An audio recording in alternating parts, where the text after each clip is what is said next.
Hello everyone, मेरा नाम है Kapil and welcome back to my YouTube channel आसान है। जैसे कि आपको पता है कि हम हिस्ट्री ऑफ इंग्लिश लिटरेचर पढ़ रहे हैं, वो भी बिल्कुल एक क्रोनोलॉजिकल ऑर्डर में। प्रीवियस क्लास में हमने रोमांटिक एज का जनरल बैकग्राउंड समझ लिया था और आज की क्लास हम वहीं से शुरू करने वाले हैं। यानी आज की क्लास में हम समझेंगे रोमांटिक एज के इंपोर्टेंट राइटर्स और उनके इंपोर्टेंट वर्क्स। दोस्तों, थोड़ा तबीयत ठीक नहीं है, टांग में थोड़ा दर्द है, तो मैं खड़े होकर के क्लास शूट नहीं कर पा रहा हूँ, तो इसलिए अपने रूम से ही आपके लिए बैठ कर क्लास शूट कर रहा हूँ। चलिए शुरू करते हैं क्लास आज की। दोस्तों, अगर हम रोमांटिक एज की लिटरेचर की बात करें तो जैसा कि हम जानते हैं कि रोमांटिक एज में मोस्ट प्रोमिनेंट फिगर थे वो विलियम वर्ड्सवर्थ साहब, जिनका टाइम ड्यूरेशन रहा है 1770 से 1850 के बीच में। देखिए, विलियम वर्ड्सवर्थ साहब ने जो एजुकेशन ली थी वो लैंकाशायर से ली थी और हायर एजुकेशन के लिए कैम्ब्रिज गए थे।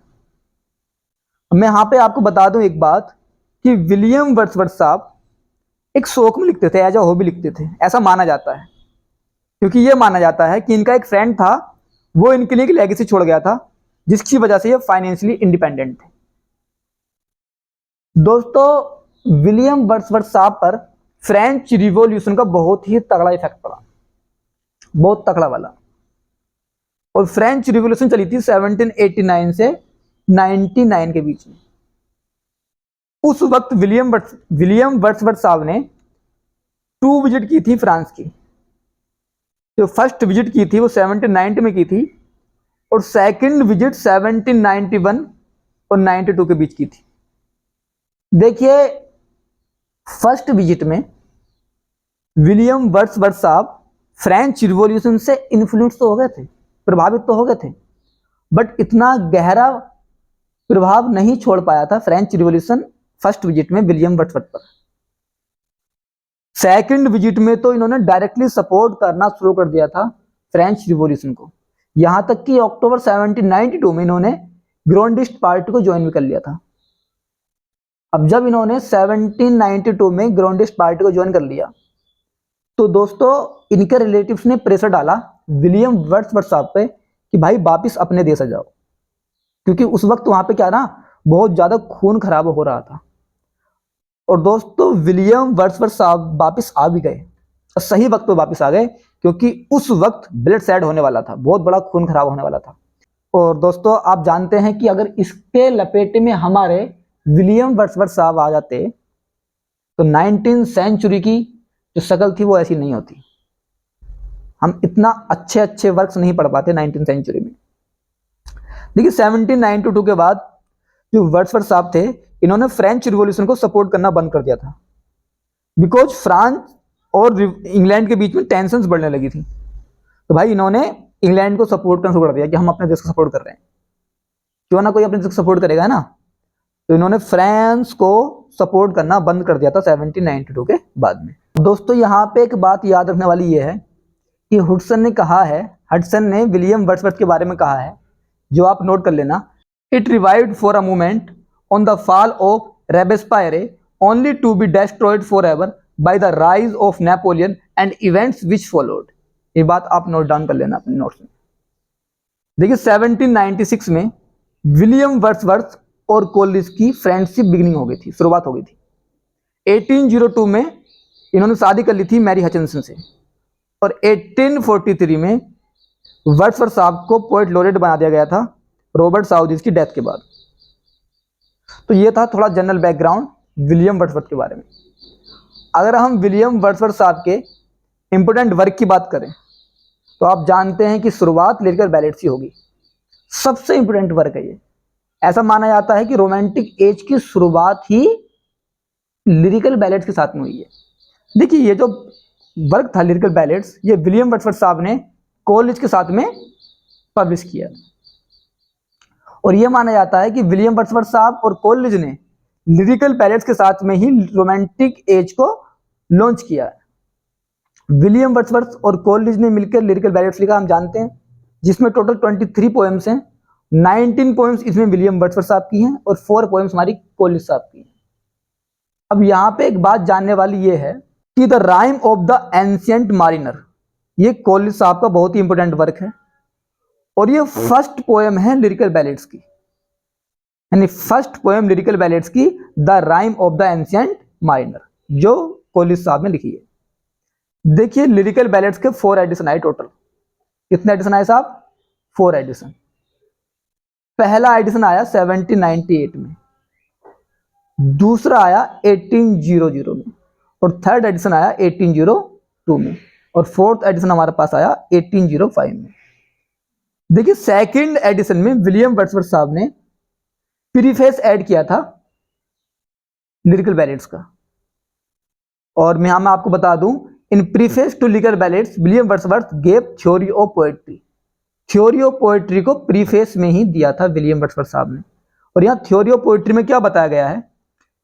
विलियम वर्ड्सवर्थ साहब कहते हैं कि जब हमारी फीलिंग बहुत ज्यादा बढ़ जाती है और वो हमारे अंदर नहीं रह पाती, तो हम उस फीलिंग्स को शब्दों में बयां कर देते हैं, जिसे पोएट्री के नाम से जाना जाता है। In preface to lyrical ballads William Wordsworth tells how to write poetry. यानी प्रीफेस टू लिरिकल बैलेट्स में विलियम वर्ड्सवर्थ साहब बताते हैं कि पोएट्री लिखी कैसे जाती है, और उन्होंने 4 स्टेप्स बताए हैं पोएट्री लिखने के। पहला step observation, recollection, filtration and creation of poetry.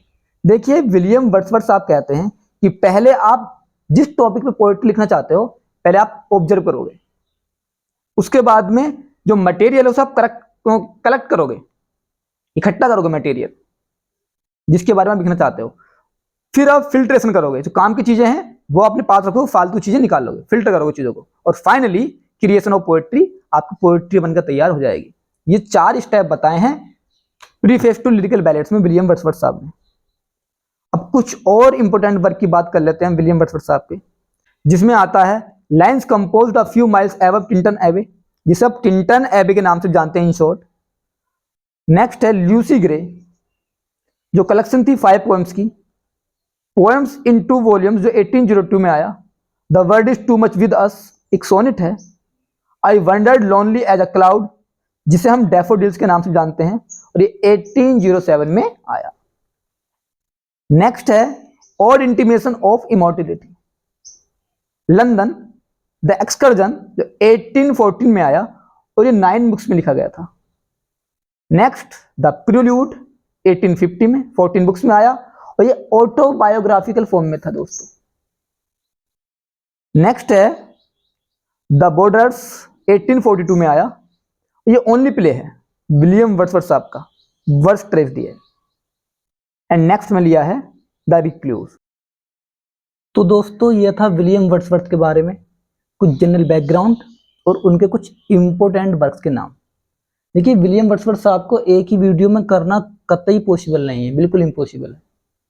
तो हम विलियम वर्ड्सवर्थ साहब के लिए, जो कि बहुत ही इंपॉर्टेंट राइटर हैं टीजीटी और पीजीटी और नेट तीनों के लिए, तो हम इन पर एक अलग से ही क्लास बनाएंगे।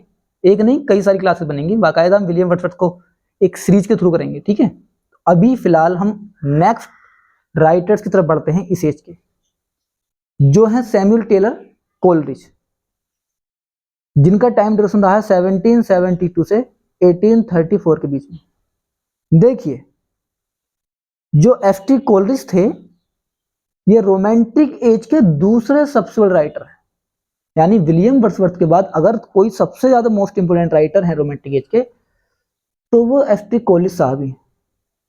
देखिए दोनों बहुत अच्छे फ्रेंड थे, वर्ड्सवर्थ साहब और कोलरिज बहुत ही अच्छे फ्रेंड्स थे, ये हम समझ चुके हैं अभी थोड़ी देर पहले ही। जो कोलरिज साहब थे ना, ये भी फ्रेंच रिवॉल्यूशन से काफी इन्फ्लुएंस थे, but there were many differences between Wordsworth and Coleridge. फिर भी इनमें काफी अंतर था। जो वर्ड्सवर्थ साहब थे वो फोकस थे एक तरफ, बिल्कुल पोएट्री की तरफ, कि हाँ भाई मेरे को पोएट्री की तरफ आगे बढ़ना है, उनका सारा फोकस पोएट्री की तरफ था।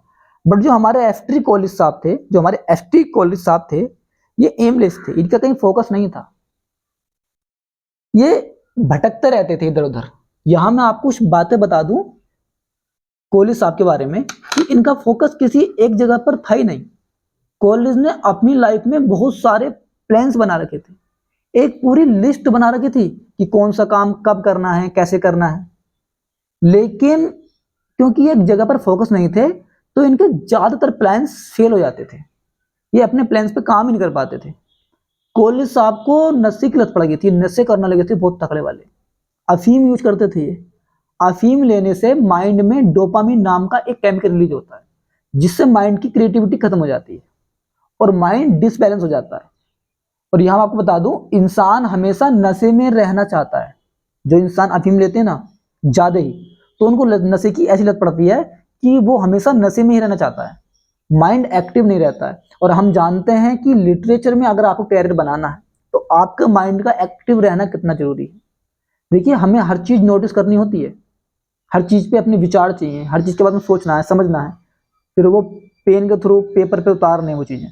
तो हमारे माइंड का एक्टिव रहना बहुत जरूरी था, जो कॉलेज साहब की नशे की लत की वजह से खत्म हो गई थी एक्टिविटी माइंड की। देखो, ऐसा भी कहा जाता है कि कॉलेज साहब की तबीयत खराब रहती है, जिससे उनकी फुल बॉडी पेन करती थी, पूरी बॉडी में पेन रहता था, तो जिसको बर्दाश्त नहीं कर पाते थे कॉलेज साहब, और इस वजह से वो गहरा नशा करते थे। तो ये कुछ बातें थी कॉलेज साहब के बारे में।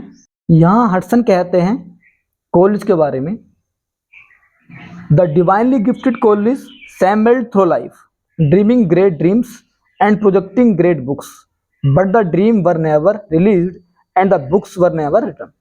ये बात हडसन ने कही है विलियम वर्ड्सवर्थ के बारे में, जो आपको नोट डाउन कर लेनी चाहिए। यहाँ पे एक पॉइंट में लिखना मिस कर गया हूँ, जो आप लिख लेना। कॉलेज साहब ने इमेजिनेशन की थ्योरी भी दी है भाई, इमेजिनेशन की थ्योरी कॉलेज साहब ने दी है।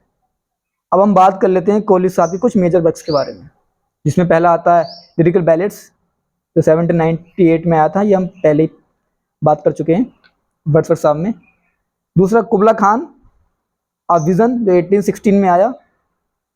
बायोग्राफिया लिटरेरिया, बहुत ही इंपॉर्टेंट वर्क है इनका ये, इसके लिए हम अलग से क्लास लेके आएंगे पक्का इन फ्यूचर, तो 1817 में आया।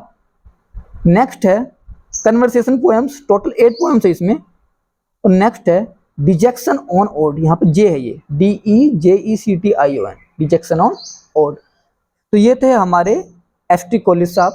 इस एज के नेक्स्ट इंपोर्टेंट राइटर हैं चार्ल्स लैंग, जिनका टाइम ड्यूरेशन रहा है 1775 से 1834 के बीच। ये एक इंग्लिश राइटर थे और एसेस्ट थे। अगर हम इनके इंपोर्टेंट वर्क्स की बात करें तो essays of Elia, a tale of Rosamund Gray, John Woodvil, एक पोएट ड्रामा है, tales from Shakespeare, the adventure of Ulysses, on the tragedies of Shakespeare. तो ये कुछ इंपोर्टेंट वर्क हैं चार्ल्स लैंग साहब के। नेक्स्ट इंपोर्टेंट राइटर है इस एज के पर्सी बेसी शेली, जिन्हें हम शॉर्ट में पीबी शेली के नाम से भी जानते हैं, जिनका टाइम ड्यूरेशन रहा है 1792 से 1822 के बीच। देखिए, PB Shelley finest lyric and epic poet माने जाते हैं इंग्लिश लिटरेचर के। अगर हम इनके इंपोर्टेंट वर्क्स की बात करते हैं तो जस्ट रोजी अ रोमांस 1810 में आया, द नेसेसिटी ऑफ एथिज्म 1811 में आया, the devil's walk a ballad 1812 में आया, Queen Mab a philosophical poem 1813 में आया, अलेस्टर और द स्पिरिट ऑफ सॉलिट्यूड 1815 में आया, hymn to intellectual beauty. Next है लियोन एंड सिथना, या जिसका दूसरा नाम है the revolution of the golden city, a vision of the 19th century. Next important work है इनका द रिवोल्ट ऑफ इस्लाम, एक पोएम है 14 कैंटोस में लिखी हुई। नेक्स्ट इंपोर्टेंट वर्क है ओzymandias 1818 में आया, सोनेट है और आयमिक पेंटामेंट में लिखा हुआ है। द सेंसी एक ट्रेजेडी है, 5 एक्ट में है। और to west wind, Prometheus unbound, जो एक लिरिकल ड्रामा है और 4 एक्ट में आया। टू स्काईलार्क, क्लाउड्स, एडोनियस 1821 में आया, अ डिफेंस ऑफ पोएट्री। तो ये थे हमारे पीबी शेली और उनके कुछ इंपोर्टेंट वर्क्स।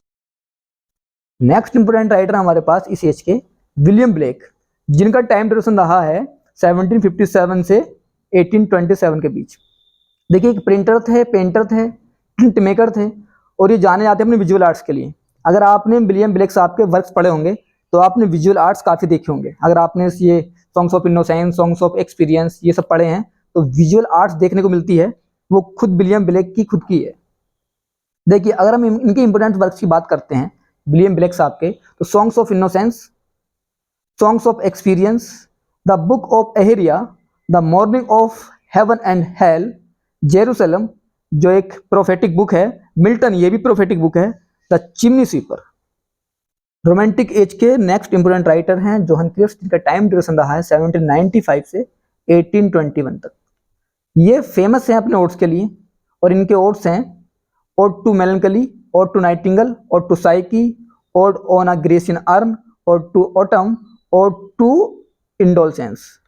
अगर हम अदर वर्क्स की बात करें जोहन्स साहब के, तो वो इस प्रकार हैं: a solitude, Endymion, the eve of Saint Agnes, La Belle Dame sans merci, Lamia, Isabella, on first looking into Chapman's Homer, जिनमें 64 सोनेट्स हैं, हाइपेरियन 1820 में आया। रोमांटिक एज के नेक्स्ट इंपोर्टेंट राइटर हैं जैन ऑस्टिन, जिनका टाइम ड्यूरेशन रहा है 1775 से 1817 के बीच। देखिए ये एक एंटिक रोमांटिक नॉवलिस्ट थी, रोमांटिक एज की एंटी रोमांटिक नॉवलिस्ट थी जैन ऑस्टिन, बट फिर भी रोमांटिक एज में इन्होंने लिखा है, और इनके वर्क्स हैं प्राइड एंड प्रेजुडाइस जो 1797 में आया, सेंस ऑफ सेंसिबिलिटी जो 1798 में, सब नॉवेल हैं, मैन्सफील्ड पार्क जो 1814 में आया, और एमा जो 1860 में आया। तो दोस्तों इसी के साथ में यहाँ पर हम अपनी रोमांटिक एज को कंप्लीट करते हैं। मिलते हैं आपको नेक्स्ट क्लास में, और नेक्स्ट क्लास में हम आपसे बात करने वाले हैं विक्टोरियन एज के बारे में।